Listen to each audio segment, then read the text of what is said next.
The flying machine. Nadim was at the airport with his mom and dad. They had been to America for a holiday. Now it was time to fly home. Nadim's dad was nervous. "I don't like flying," he said. "I hate taking off." "I don't hate it," said Nadim. "I love it." On the flight there was a surprise for Nadim. The steward asked him if he wanted to see the controls. Nadim was excited. He had always wanted to see the flight deck of an aeroplane. "Oh, brilliant," he said. "Yes, please."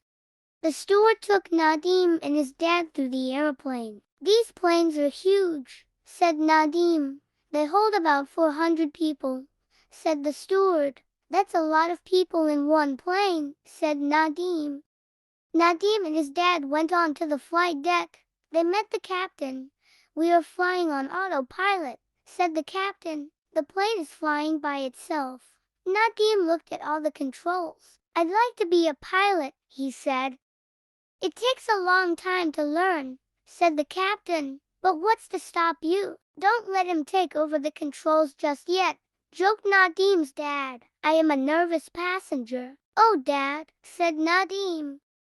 After Nadim got home, he went to play at Biff and Chip's house, and Ina was already there. Nadim told everyone about his holiday. "I went on to the flight deck of the airplane," he said. "I'd love to be a pilot," said Anina. Mom called Biff and Chip. They had to go downstairs to help wash up. "We won't be long," said Chip. Anina picked up the magic key. Suddenly it began to glow.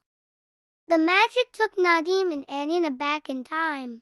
It took them to a place in America. "Why has the magic key brought us here?" asked Anina. They heard the sound of an engine. The sound was coming out of a big cloud of dust. A man was driving toward them in a strange-looking car. "What on earth is it?" asked Nadim. "It looks like a really old car." "You can stand there," called the mom. "You will be in the way of the flying machine." A strange-looking airplane was standing by a barn. Nadim and Anina had never seen anything like it. Another man was working on the airplane. The first man got out of the car and went over to him. Anina gasped. The two men looked alike. "They must be twins," she said to Nadim. "Hello," said the second man. "I am Henry and this is my twin brother, Harold. Who are you?" "I am Nadim. This is Anina," said Nadim. "You are not spying on us, are you?" asked Harold. "Why would we do that?" asked Anina. "We're just about to try out the flying machine," said Henry. "But it's a secret.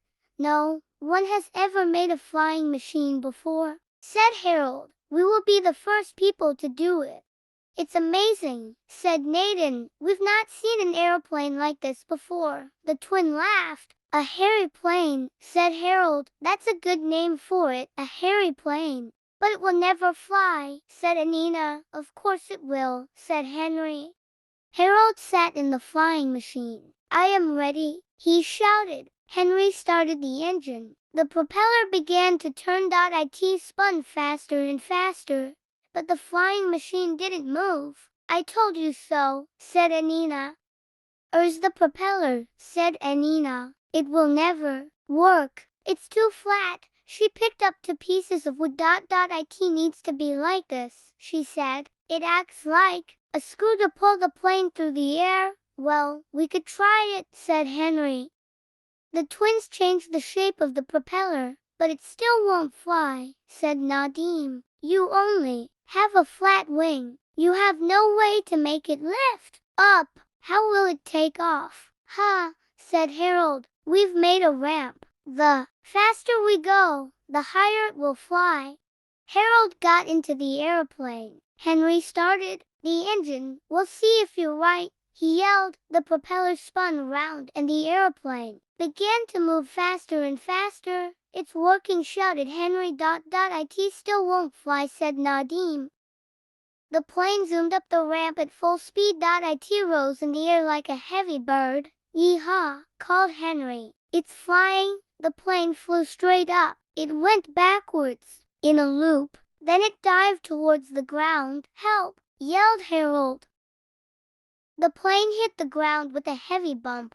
Harold was thrown out. It was still going at full speed. It roared towards Nadim and Anina. "Stop it!" yelled Harold. "Look out!" shouted Henry. No one could stop the plane. It headed towards a big water tank. "It's going to crash," gasped Nadim. The plane went under the water tank. The wings snapped off, but the plane went on. "It hasn't stopped," said Henry.